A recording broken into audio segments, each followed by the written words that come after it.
Seeds અથવા અર્ટિકેરિયાના જે patients હોય છે એમનો એક બહુ જ કોમન સવાલ હોય છે કે મેમ હું આ ખાવાની વસ્તુ છે કે એન્વાયરમેન્ટ જે છે એ હું બાળપણથી એનાથી એક્સપોઝ છું, હું બાળપણથી આ વસ્તુ ખાઉં છું, તો મને હવે જઈને કેમ અર્ટિકેરિયા કે સીડસ થાય છે.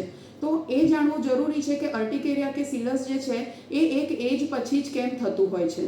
હું છું doctor Nitisha Agrawal, skin and spine clinic Kudasan ગાંધીનગરમાં સ્કિન તથા વાળના નિષ્ણાત તરીકે પ્રેક્ટિસ કરું છું. તો દોસ્તો, અર્ટિકેરિયા શું છે?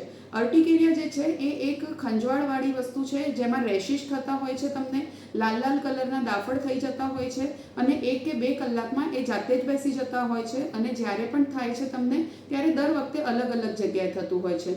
અમુક વાર તમને 1 કે 2 જ એપિસોડ્સ થતા હોય છે એને, અને અમુક વાર તમને ક્રોનિકલી એટલે કે લાંબા સમય સુધી આવું રિએક્શન ગમે તે ટાઈમે થતું હોય છે.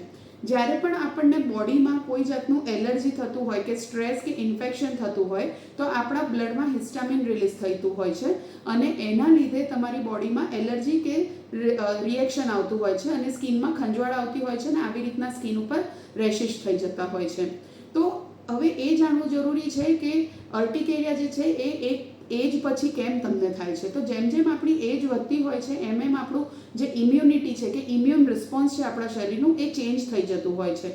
હવે બાળપણથી આપણે જે વસ્તુ ખાતા હોઈએ એનાથી આપણને જો રિએક્શન આવતું પણ હોય પણ આપણી બોડી જે છે એની સામે ફાઇટ કરતી હોય છે, પણ એક હદ સુધી જ એ ફાઇટ કરી શકે છે અને જેમ જેમ તમારી એલર્જીનું લેવલ શરીરમાં વધતું હોય છે તો તમારું ઇમ્યુન રિસ્પોન્સ શરીરનું ઓછું થતું જાય છે અને એ ફાઇટ નથી કરી શકતું હતું અને એના લીધે તમને સ્કિનમાં રિએક્શન આવતું હોય છે.